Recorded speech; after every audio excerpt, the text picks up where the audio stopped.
in the words of Queen Elizabeth II when she was crowned Queen of Great Britain. We back, baby! Yeah. You'll know what it is.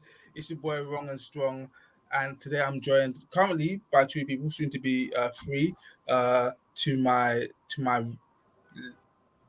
right, I've got young Chris you're familiar with, and to my not right, we've got Mr. Brown from the Eat, Drink, and Talk Football show. First of all, Chris, how are you doing, bro? You right? Let me get my headset. Sorry, yeah, I'm good, isn't it? Like, it's been a peaceful weekend. Is it tactic? Yeah, tactic.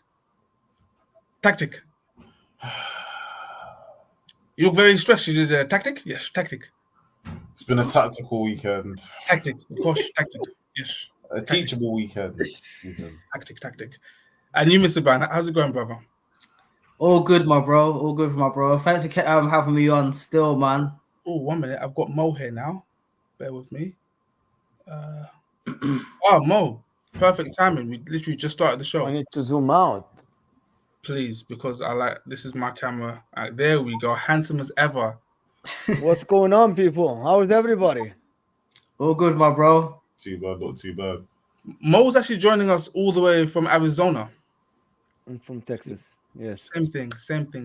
All the same. South, all the same. All the same. For those of you unfamiliar, Mo is originally from Egypt, and he moved from Egypt onto the Never Foul podcast, and then now he's doing his own thing, the Judge Mo channel. Is that right, Mo? Yes. I'm doing my own thing now. It's going pretty well as well, isn't it? Yes. What the hell is this? I need to. What's going on? Guys, today, Mo and everyone, we are doing a Ballon d'Or stream. So we're going to talk about last night's Ballon d'Or ceremony. I call it more of a procession because in the olden days, you found out who won on the night, but it's like everybody knew, 2-3 days in advance? Yes.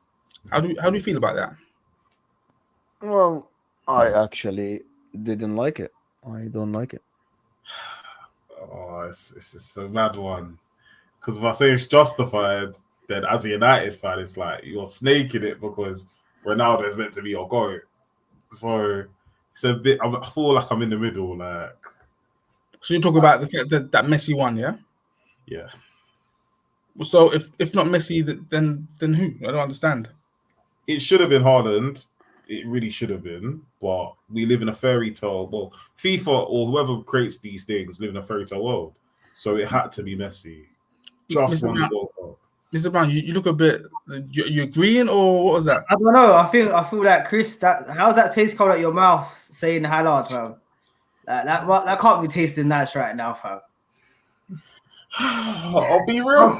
I'm sorry, but I had to. I'll be real. I did wake up on Monday morning like, no, and it was actually. It hurts. I can't lie. Like not seeing a United player in the top 3 does hurt, but I don't know. When have you ever had a United player in the top 3? You guys have had one player since the 60s win the Ballon d'Or. You as a club, Manchester United Football Club, you guys normally don't produce Ballon d'Or winners. You just don't. Does your team produce Ballon d'Or winners? Tons of them, actually. Tons. What team do you support? Inter, so tons. Of course, you support Inter. tons of them World Cup winners, but we're not there to. It's not a battle between Inter and Manchester United. The problem with yesterday's ceremony is that Lionel Messi deserved it because he won the World Cup. No, okay? You're wrong, Mo. Give me a second to explain. Because during the World Cup year, Fabio Cannavaro won it. However, in 2018, Mbappe didn't win it because he was young and they said, no, he's not Messi. And that is what takes away from the, what do you call it? Like the justice here of that Ballon d'Or. However, if we're going to say Haaland should win the Ballon d'Or, I'll be behind that as well. But because of the World Cup. But I had this other argument that I was talking about it this morning is that if you're going to do the World Cup thing, Messi scored 7 goals. 4 of them are penalties that are awarded to Argentina. The Argentina won. And at the end, Argentina won the final by penalties. But Mbappe scored 7 goals, 2 penalties, if I'm not mistaken. And he was more influential for France than Messi for Argentina, in my opinion. And at the end, Argentina didn't win it fair and square. It was by penalties. So it was just luck at the end, or you just can say that. So why would you give it to Messi? Was Messi the best player of the World Cup? No. I don't think so. I thought it was Mbappe, the best player of the World Cup. But Messi won it, so they had to give it to him. So I think they should just retire this Ballon d'Or thing, completely retire it. And then just do it every 4 years, and whoever wins the World Cup, the best player in that team gets the Ballon d'Or. Because I want to agree with you, Mo. However, in 2 years ago, last year, they changed the criteria for the Ballon d'Or. So now it's focused more on individual achievements as opposed to team accolades. So had this been 3 years ago, Messi winning the World Cup and having an okay season between America and France, then you'd be like, yeah, it's cool because it's won the World Cup. is it only me or I can barely hear, Jess? Is it? Let me put in my headset. I actually don't think your microphone is working at all. Bear with me, guys. Sorry, I should put this on from the beginning, but I was too busy doing other stuff. Can you guys hear me properly? Yes. Now Now it's much better. Lovely. Sorry about that, guys. So I was saying the criteria has changed more. So I'm actually on goal.com now looking at the criteria, and it's based on individual achievements over a season as opposed to over a calendar year. So winning the World Cup or winning the treble is irrelevant if your impact on your team winning it wasn't substantial. Now, based on that, Messi shouldn't have won. So you think Haaland should have won. However, Haaland scored many goals, which is good. My problem with Haaland is that when it comes to the art of football, he's not very good. That has nothing to do with the criteria. That's very funny because I was watching a video this morning and apparently. Hold on. Sorry, Chris. Can you clarify, Jess? What do you mean the art of football? What do you mean the art of football? You know exactly what I mean because you're not a real football fan. No, I don't. You're a fake fan. I actually don't. What I'm talking about. I'm just going to dismantle your logic. I just want you to say it. What do you mean the art of football? So what I'm saying, I know it's not part of the criteria, but for me, as a football purist, as someone who eats, drinks, and talks football, I want to watch a player and be like, oh my god, like Andres Iniesta, for example, yeah. His football was artistic. Even Xabi Alonso, this was artistic football. Riquelme, these are people, Guti, these are people who appreciate the heart and soul of football. It's not just about goals, because if we're going to give it to people just based on goals, you're literally saying, okay, so strikers, this is your trophy basically, and anybody else, you got to have a hell of a season to even be in contention. You did say that Mbappe scored 7 goals in the World Cup, only 2 penalties. For me, Mbappe had a fantastic season last year, and if you're looking at the cost between individual achievements, so goals and assists and whatever, and the art of football, i.e. how good someone actually is, for me, Mbappe was the best player in the world last year.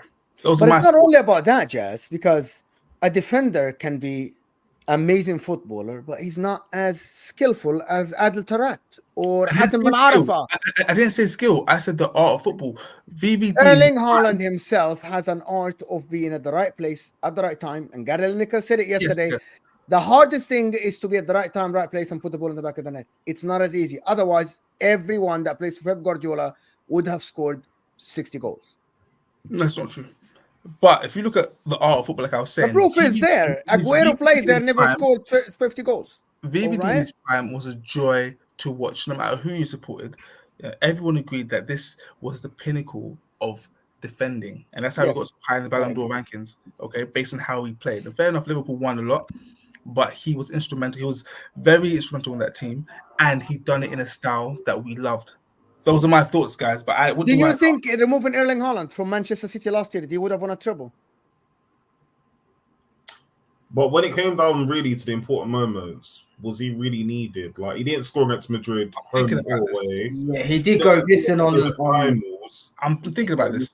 So they would have won the FA Cup without Haaland, and they would have also won the Champions League without Haaland. No, they wouldn't. I disagree with that, because I actually think against many teams he was the guy. Listen, He did having turn a up in striker like Premier Haaland League makes a in the big difference. final. I'm not the biggest fan of his skills, but I think as a striker, he is one of the best striker. Just an out number 9. I think he's fantastic. He's just fantastic, being just a number 9, like just the Gary Lineker style, the Alan Shearer style.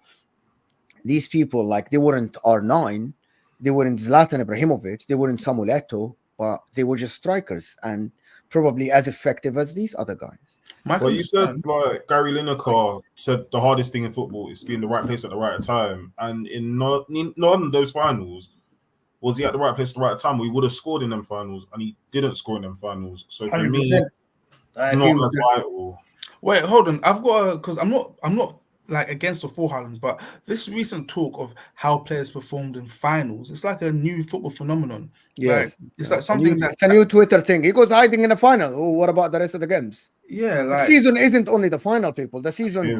is you have a to long get to the final. season. Like you have to get to the final, so it's a one-off game at the end. So I'm not going to judge a player just based on how they perform in finals. So like I don't really, me personally, again, it's not something I subscribe to when it comes If you to do well all through through the season or the FA Cup or whatever, you get to the final and you don't score and you don't win, all of that's for nothing essentially for me. But he won.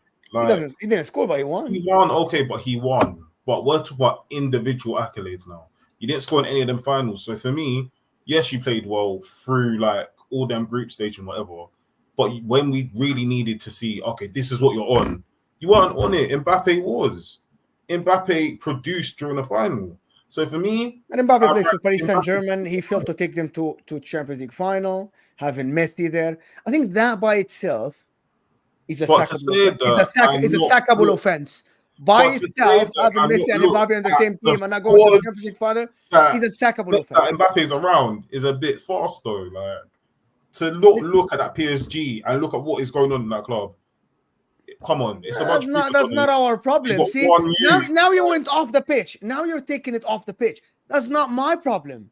This Mo, Ballon d'Or here's thing the has thing. nothing to 21 do years with old, by the way. this Just Ballon d'Or thing has nothing to do with the sporting director of the club. I That's hear nothing to do with the that. owner. At the end of the day, Haaland didn't score in them finals. So for me, it's great that you've done all of that. You can do well in all your mock tests, but when it gets to your GCSE and you don't do well, at the end of the day, that was all for nothing. And that's what it is with Haaland. he doesn't know what It's all GCC for means. nothing. He's from America. Doesn't know what that I means. don't know what that Oh, is. basically, when you get to like your final exam, SATs, and basically. you got your SAT. So when you're doing all them practice SATs I didn't and do you do education well, here, that's so I have no idea. great. God But damn. when you get to the final SAT and you don't produce, Okay, it's rubbish. let's just No, but I actually disagree with that because actually to get to the final, you'll have to go through hurdles. And he's the one. Without him, they would not have been in the final. shout out Without him, Carrot podcast. He I feel said like he you're might not probably have scored in the right. final. Doesn't speak to what he did to get them. thank you. there. Thank you. Mo, just so we're aware, Mo, me and you have clashed in the past, okay? And it's not that I don't like you. Like I don't like you, but it's not that I don't like you. It's to why we clash, yeah. But like sometimes you're right, yeah, and I have to agree with you. So this is the time I'm gonna have to agree with Mo, despite our issues of the screen. Okay, Mo. All right. Yeah, maybe you Mr. can Khan, agree with me. you haven't said much for a while. What are your thoughts on this? Do you know what? I agree with both arguments, if I'm honest. I'm sort of in the middle. I'm on the fence. I say Messi does deserve to win it, but I wouldn't go as far as saying it was a robbery or anything like that. We've seen worse robberies in the past in terms of the Ballon d'Or. And if it wasn't Messi, then I'd probably say, yeah, it should have been Haaland because of what he contributed to Man City and the treble. He scored a whole bag of goals. Granted, he's still on form now. He just bags goals for fun. But we're not talking just about goals. We're talking about the overall contribution. And I think if it's just based on goals, then Haaland should have got it. Okay. And I think Messi might have got it because possibly his last time that he may get it. He's probably come to the end of his career now. So there might be some sentimental thing going on there why he got it. But again, it's just our opinions. We can go back and forth all night long. No one's wrong, no one's right. Yeah. But like I said, I agree with both arguments. I'm sort of on the fence. Guys, let's have a little discussion here, a little brainstorm, mind map, if you would, on what we believe the criteria for winning the Ballon d'Or should be. Okay, and this, Mom, I'm looking at you because you're a very, very disingenuous person. It has to be fair. It has to be something that's open to all players. I know goalkeepers. Do goalkeepers count, or do they get the Yashin thing, or can they also win the Ballon d'Or as well? They can. Yeah, they can. I think Ramsdale was in the top 30, wasn't he, or somewhere along the lines? I've actually got the top 30 here. I'll have it as a overlay. Oh no, here we go. So this is the top 30. Let me move this out the way. Andre Onana, number 23. He's a keeper. Yeah. Okay. So Ruben Diaz, Martin Odegaard, Randall Kolo Muani, who missed that last minute chance. For example, Colomwani has no business being there. Yeah, Kolo has no business being there. This is absolutely disgusting. Mo, I need your opinion on number 27. Should he be there? Reaching the Champions League final, being instrumental, scoring that many goals as a midfielder in the league. Yeah, I'm asking because I didn't really watch him play. Yes, I think so. Based on what happened last year. Listen, if Martin Odegaard is there, I think my cousin should be there. Oh wow! Hey! Less of that. Odegaard, he deserves to be there, man. Based on not really being in the top 30. Based on Randall being in the top 30. Let's not take anything personal. No, I like Odegaard. Odegaard had a fantastic season last year, but this is Ballon d'Or. What did Odegaard win last year? He had a good season. Martinelli had probably the same season as him. Bukayo Saka. Martin Odegaard had 22 GA. Bukayo Saka had 21. Martinelli had 22 as well. Both came second. Both didn't win a trophy. And yeah, Martin Odegaard was the captain. But if Martin Odegaard is there, Gabriel Martinelli should be there. Bukayo Saka should be there. I'm just trying to be fair. Saka's 24. He deserves to be there. So why not Martinelli? It's a popularity contest because nobody knows Martinelli. That's what the Ballon d'Or is. Looking at these other names, Josko Grivaldo, does he deserve to be there? I mean, no, forget him. Lautaro. No, Gavardiol should not be there. Yeah, it's a bit. My man held 7 last year from Manchester City. So yeah. No. Kvaratskhelia, Kvaratskhelia, possibly. What did Jude Bellingham do in the Champions League last year? Do you know what? I don't think his numbers were great last season, to be fair. Yeah. He had a good season, but it wasn't great. It's not like what he's doing now. He's on absolute smoke right now, but he wasn't on the same form he was at Dortmund. So I don't It's a popularity contest then. That's exactly what it is. It's exactly like having Jude Bellingham there proves it's all about the name that is trending on the paper. And I don't know if Ronaldo wasn't there though.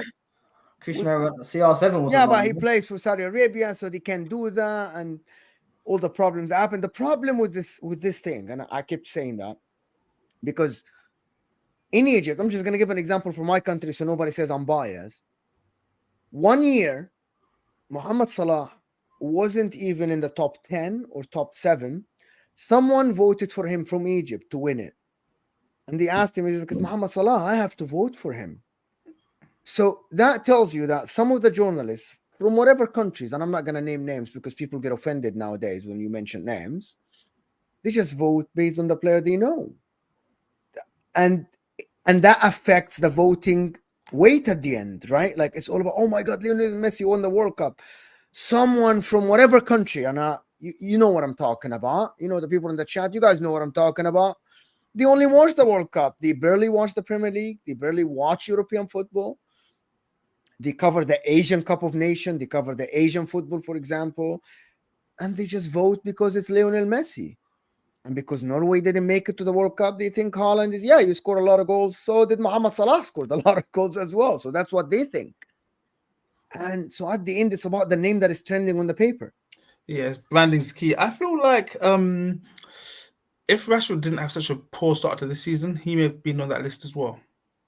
Because there were points last season when people were saying, is he not one of the best or the best in his position in the world? And well, he isn't, but yes. No, but I can't say that, Mo, because people think I have an agenda. You know, I received this last year when I was exposing. Were you on the show with me last summer? Not this summer, the summer before. When I got asked, and I said, based on the season I've watched, I would take Harvey Barnes over Marcus Rashford. Yeah, but that's not. This is such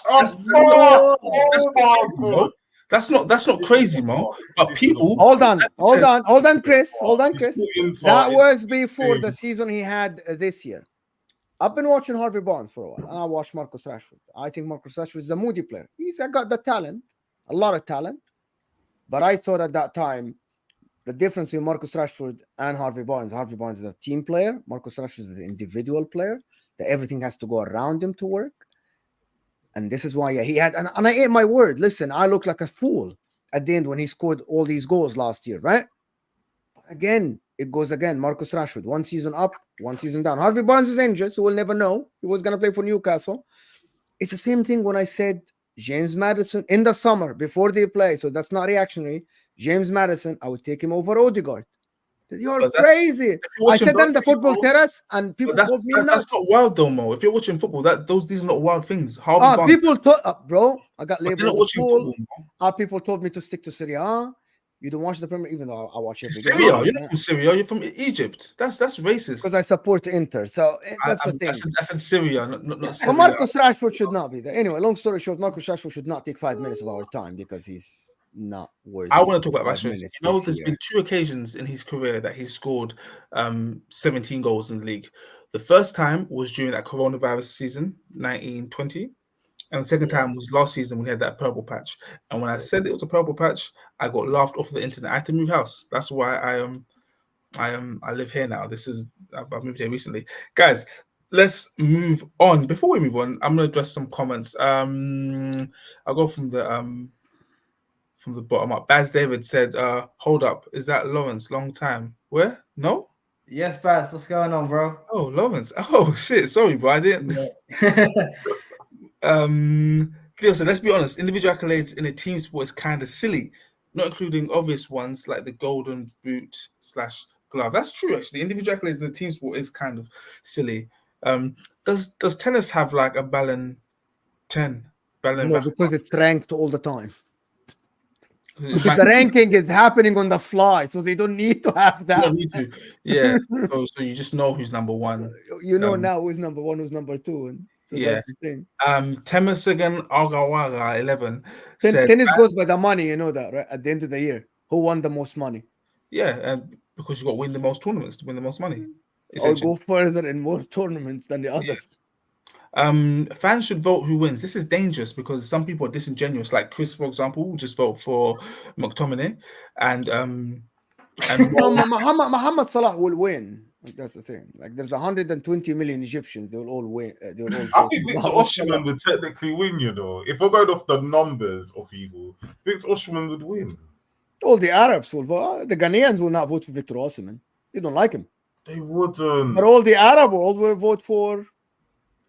But I feel like if you pitch it to African Americans about Victor Osimhen and he's come up, he wins. Like Ben Beretta said, the Ballon d'Or should be the absolute goal in 2023. If a club had an option to sign one player for 2023, who would it be? It's Mbappe. Let's look at it. Forget Messi for now. If it was between Mbappe and Haaland, you're the manager of any club in the world. Let's just say the best team in the world, Millwall. You managing Millwall, and you can sign either Mbappe or Haaland. To get promotion to the Premier League, who are you signing? What would be first, Chris? Good.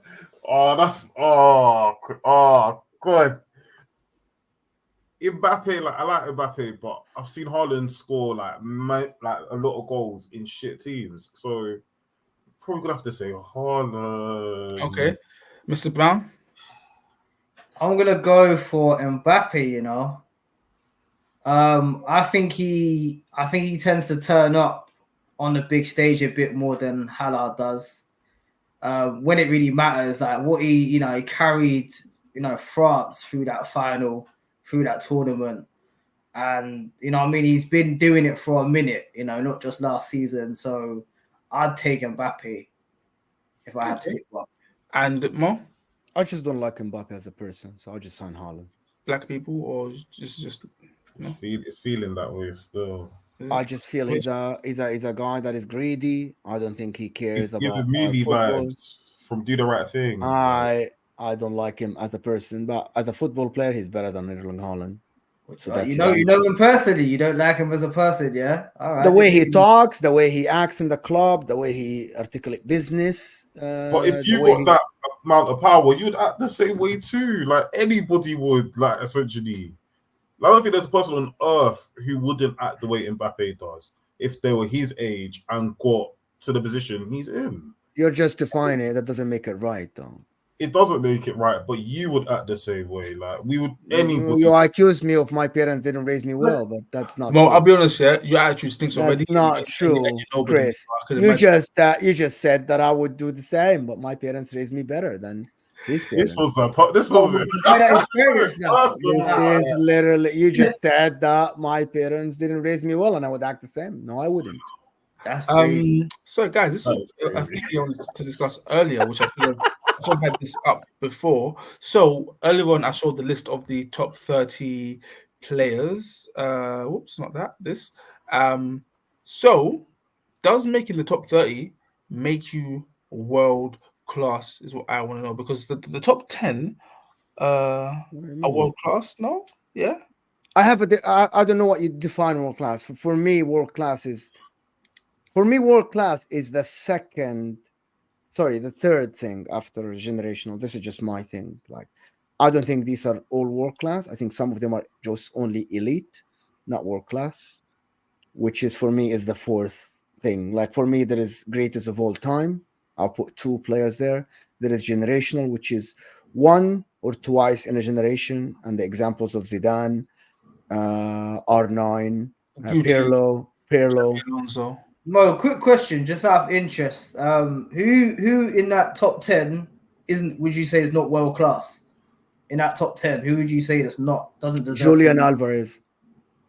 That's low hanging fruit, though. The thing is, Mo, yeah, like Bernardo Silva. What do you mean world class? So let me ask you something. Bernardo Silva is a great player, fantastic player, everything. Bernardo Silva isn't at the same level as Vini Jr. Isn't at the same level as Rodri. Even at the same level as Kevin De Bruyne. Is not even close to Kylian Mbappe. Do you agree or you disagree? Because he plays for Pep Guardiola and because he plays in that magnificent system and a magnificent coach and a magnificent club, he looks absolutely like a world beater, right? But is he really individually, Bernardo Silva, one of the best in the world, individually? They're a different team Yes. without him. I'm gonna say yes, Mo. So Well, I do agree with you. I like what I like. I think he's Yeah, that's fine. I actually have this notion that I just started in 2009 thinking about it, is that everyone, or not everyone, 90% of the people that play for Pep Guardiola should not be assessed when they play for Pep Guardiola. They should be assessed on a different scale. I like that. Because he makes it much easier than any other thing. Look how many Man City players there are just in that list. There's quite a few Man City players in that list right there now. Guys, I'm gonna give you examples. I'm gonna give you a couple of examples. No, I want to give one first. Go ahead. There's a player who I enjoy watching play, and I don't want to blaspheme, but I'm not sure about this person, and his name is Philip Foden. Now, let me just explain. We all know Philip Foden's a good player. But could he do it for Scunthorpe or Tranmere Rovers? I'm not sure. I feel like what he has at Manchester City are the perfect conditions and the perfect environment for him to play his way. He's been in and around the club since forever, so he's very comfortable. And there's nothing like playing football in your comfort zone. Everything you try is going to work. And when it doesn't try, don't worry about it. We try again. It doesn't work. Don't worry about it. We try again. You've got enough grace, enough rope to either tie a bow or hang yourself with, and you're not gonna hang yourself because you're very comfortable. So for me, I don't believe that Phil Foden, I know he's very good. I know he's very, very good. Like, if we're talking about the art of football, like I said earlier on, and technical ability, he's up there with some of these elite players like Bernardo Silva. But I don't think he is a game changer. He can only flourish under Pep Guardiola, in my opinion. Mo, back to you. One player for me is, I think couple, but the one player that stands out the most about this example that I said is that a player that has had a very good career and very good, but at some point he was labeled one of the best finishers, one of the best players in the world, is Pedro Rodriguez.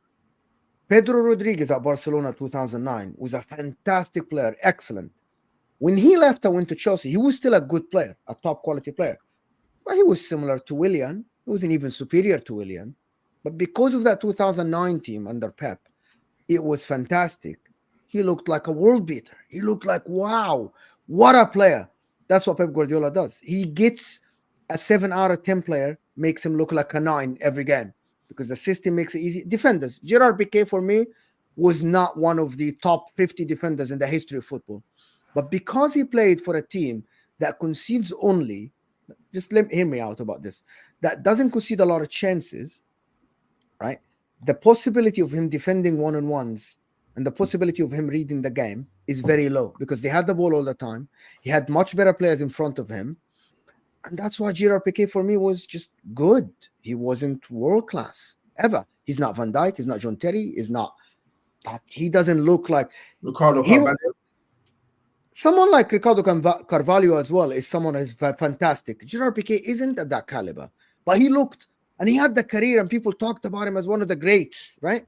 Because he played with Messi, of course. Messi is one of the other guys. You cannot judge a player that plays with Messi. You can't because there's an exit strategy when you play for Messi. Do you know So does that mean that we cannot rate Dani Alves? No, Dani Alves is different. So Messi. that's the difference. I think actually Dani Alves, if you watched him when he went to Juventus, he was still doing the same thing. At Sevilla, Dani Alves was fantastic. Was absolutely fantastic. That's why he went to Barcelona. The thing about it, I'm not saying that anybody plays with Messi isn't good. They are good. But when you have always the exit door, which is passed to the guy that will get you out of trouble, that makes it easier in life. Which is exactly when you have your daddy to lean on. This is Lionel Messi. Every time, daddy, bail me out. That's Messi for you. Okay. I think. Thank you, Mo. I agree with you, by the way. But we haven't answered the question. He's right. We haven't answered the question. Does making the top 30 because these are the 30 best. No, players of course not. Last year, so not world class. Well, Yassine Bono's there, bro. Emiliano Martinez is there. Emiliano Martinez won the Yashin. Lautaro Martinez, my player, is there. He's not world class. I don't consider Antoine Griezmann a world class player. Kim Min Jae. Whoa! That's a red card offense. What? I don't consider Antoine Griezmann a world class player. No, I think again, don't do the Twitter thing. When I say not world class, doesn't mean I don't rate him. It means I rate the player. He's a very good player. So, who is like your ideal player? Like my ideal football player is R9. That's my ideal football player. I think he's the best to ever walk this earth in terms of football player. Mm-hmm. This is my ideal football player in the history. My ideal, but every position I have an ideal player, right? Mm-hmm. For me, for example, the ideal regista, like Italy, like a deep line playmaker, is Pirlo, in my opinion. It's not Xavi, and it's not Iniesta, and it's not Busquets. For me, what about Xabi Alonso? Xabi Alonso was fantastic as well. It was great. It was absolutely amazing. But for me, the best deep line playmaker that ever played the game, in my opinion, that I watched since I started watching football in '94, is Andrea Pirlo. In my opinion, this is just me. The maybe Iniesta is that with Zidane, so I'll choose Zidane, of course. In that 8, I'll choose Zidane. He's the amazing 8. R9 is the striker. Right winger is Messi. Left winger is Cristiano Ronaldo. So Antoine Griezmann for me is like, yeah, you're a good player. You're a great player, right? But are you the caliber of Messi, Ronaldo, R9, Ronaldinho, Eto'o? No, you're not. You're not even close to these guys. Is he close to Eto'o? Do you guys consider Eto'o at the same level as Messi? No. Okay, let me. So I'm gonna walk you through the process. You believe me? Do you consider Antoine Griezmann as good as Eto'o? Yes. We don't, but we should. Now hold on. You think Antoine Griezmann is as good as Samuel Eto'o?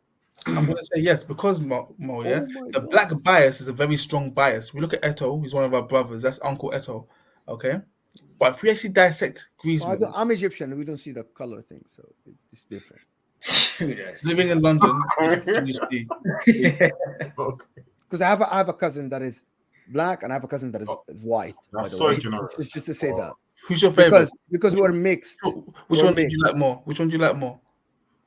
It depends, to be honest. It depends on the period. In high school, it was a different guy. When I was younger, it was a different guy. Yeah, but anyway, long story short, I don't consider Antoine Griezmann as good as Samuel. I want to do a segue from there. Recently, I've been watching what's his name play football? The guy's always crying and moaning. Huh? Who's that guy that always cries? Bruno Fernandes. I'm watching him play football, and I realized that he's just playing in the wrong era. Now, this new deeper lying Bruno Fernandes reminds me, and guys, please, I'm not a lunatic here, but I see some things and it just brings back memories. He reminds me of Paul Scholes quite a lot. And the thing is, I think that's an insult to Paul Scholes, but fine, go ahead. Yeah. no, it might sound crazy, but I'm just telling you what I see. Because when I think of Paul Scholes, I see him getting the ball from deep, in yards of space. You can draw that circle, He's got like 10 yards of space. So pick the ball up, look up and just spray a fantastic diag across the pitch to Giggsy or to Bex or to Neville, the future Ronaldo, I think, to Nani, just to get the ball in loads of space, turn, spray it. When I look at Bruno Fernandes and what he wants to do, he wants to get the ball, look up, Hollywood, Steven Spielberg pass every single time. You mean Seagal?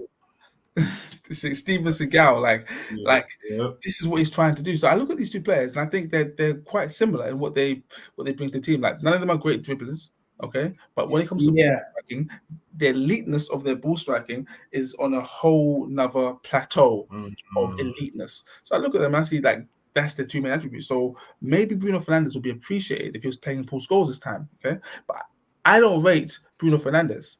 I hear it. Now, I think I like him as a player. Bruno, I thought you were saying as a person. I'm thinking I actually hate him as a person. Of course, I don't think anyone likes him. I don't think anybody likes him other than some Man United fans. Ten Hag likes him, but I'm just thinking, how good was Paul Scholes really? Because when we look at him, he scored over 100 goals for Manchester United, long ranges. That was his thing, and loads of diags. But how good was he really? And it's annoying because people like Zidane and Pep are like, "Oh, what did you believe? Paul Scholes was the best." Pep is a serial liar, though. Right. But I don't really trust his rating. I'm just saying, guys. That's the thing. I think his skill set was limited, but he was very good at what he provided, what he did in it. I think it was limited, but he did what he did very well for a long period of time. But just get the ball turned out. Just hear this. I saw a tweet. Someone said that actually before this Twitter thing in the last 3-4 years before the pandemic, it was always between Gerrard and Lampard. Everybody used to mention Gerrard and Lampard. Manchester United fans felt left out. How did we have all this dominance around this period, and we don't have a player involved in this conversation? So they started step by step putting Scholes in there. You know what I mean? Just Paul Scholes. Oh, he's great. He won a lot of trophies. He did this and that. And I kept thinking about it. When I was younger, because I'm older, when I was younger, it was always between Lampard and Gerrard. Who's better? Someone scores a lot of goals. Someone has better ability. Oh my God, this guy does this. This guy does. We never heard Paul Scholes in that conversation. You know what I mean? He wasn't in that debate. It was always that. And then lately, we're hearing this. Oh my God, no, he has to be there. You know what I mean? How can Man United not have a player in that debate? You know what I mean? And I'm starting to believe that. Actually, well, Chris, you look so. Chris is 21 years old or 22. He didn't ever see Paul Scholes play. Oh, but I bet he includes him in the conversation. Highlights on YouTube. Because the thing is, again, I didn't get to see Paul Scholes do his thing, but shamelessly when I was younger, if I was having to play in the garden or play with my school, I would say Steven Gerrard. Yeah, everyone did. Gerrard. I would take Lampard. I would take Lampard, of course, but yeah, fine. That was just my little bit on Paul Scholes. We're going to end the stream very shortly. I'm just going to run through some comments before we do. Brandon Yearwood said Scholes, one of them players you appreciate after Carrick. Yeah, I get that. I don't agree because I knew Carrick was special instantly from when he was at Tottenham. But I feel like we're looking at Paul Scholes through rose-tinted glasses, and especially because he retired and then came back. And I think his first game back, he went to JJB Sports and bought the £20 boots, the super, and still got an assist or a goal. Nath, our neighborhood terrorist, said that Paul Scholes is a fancy version of Mark Nublet, which is I can't agree. I can't agree with that. Mr. Camkicks had to do something during the world class chat, but I think the definition of the term needs to be clarified. I think it should be used for players in reference to their level in their generation. It's very hard to do that because we always look at players and we just don't judge them properly. Jeremiah said Fernandez is hitting Hope Scholes as pinpoint. That's very true. Very, very I'll true. leave it there for now. Before we go, I've got loads of banners here, but I think before we go, let's just touch on this before we wrap it up. Who's everyone's favorite player or players to have never won the Ballon d'Or? And you can't say the best player to ever play football, which is Guti. We're going to include him. The best to ever do it. I want to have a moment of silence for Guti, please. For me, the moment is done. For me,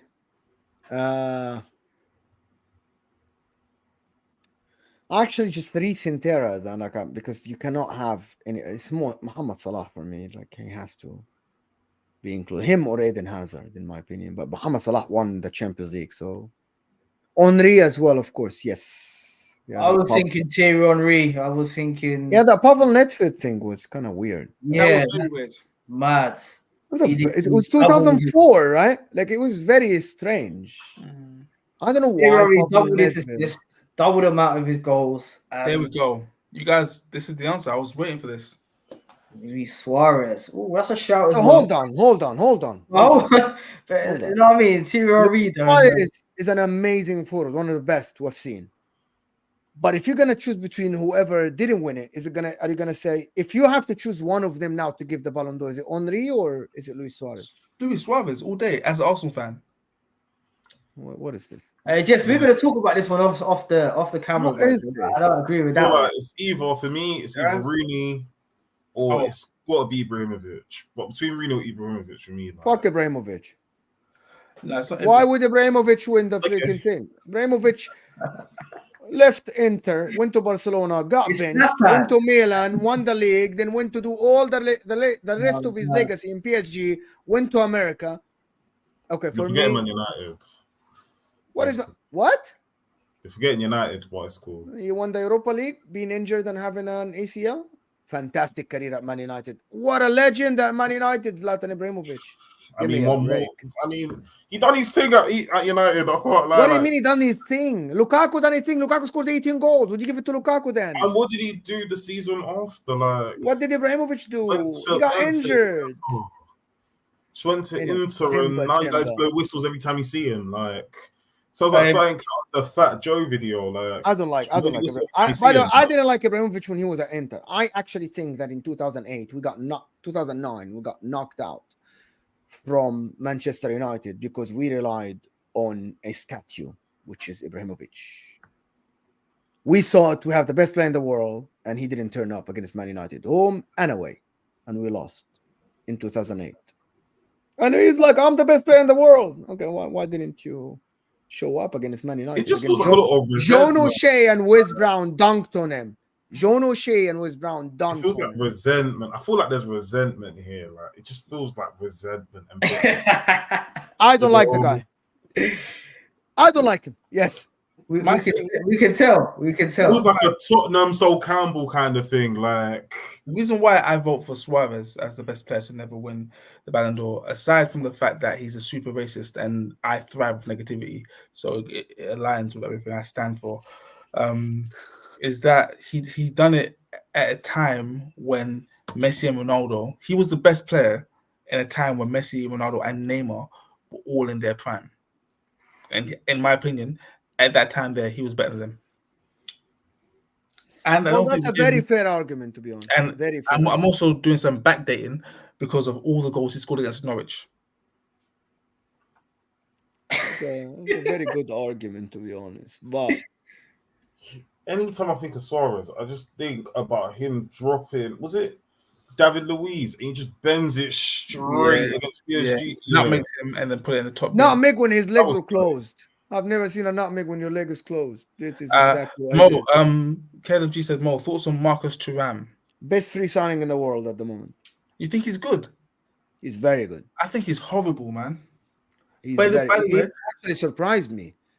I've He's only a big seen- game player. I've only seen Napoli, him play Milan, for Champions League. France. I haven't seen him at Inter. I saw He's absolutely, he's amazing this year. He's absolutely phenomenal. Go watch what he done. It's free signing. Is We're it paying the him guy or is $4 it the million a league? year. Is it him or is it the league? Yeah. No, so what do you mean the league? Like just Inter. Is Yeah, it him maybe. or No, is it but the actually league? not true. We'll see. But I think the league is not as weak as people make it be. But Your league is bad. Your league is bad. Mo. Let's just be honest, guys. I'm gonna end it here because Messi won the Ballon d'Or and it should have been Mbappe, and I think we all agree. Yeah, we all agree. But we'll be back next year. next year, Who's winning next year? Is it because currently it's Jude Bellingham? No. It's got to be. The streets are saying. no, unless if they don't win the La Liga and they don't win the Champions League, he's not gonna win it. So let's just be fair. Jude Bellingham, man. Jude Bellingham's got to win it. Bearing in mind, this season is a thingy season. Euro. I'll tell you when. Yes, exactly. If England win the Euros, God forbid, I think he will win it. If England win the Euros, it's between him and Saka. Because Arsenal are winning the league. Of course, we're winning the league. Yeah. So imagine Saka being the Ballon d'Or winner. Guys, we're gonna leave it there. Everyone that tuned in, thank you very much. If you haven't liked the video yet, please give us a like. It's simple, it's free. And if you've liked my guest, obviously Chris is already on Armchair Gaffers. Mr. Brown, tell them where they can find you, please. Eat, drink, and talk football. The links are in the description, so just give them a click, subscribe. Instagram, YouTube, the usual stuff. Hold on. I appreciate you letting me on today, bro. No problem, but anytime.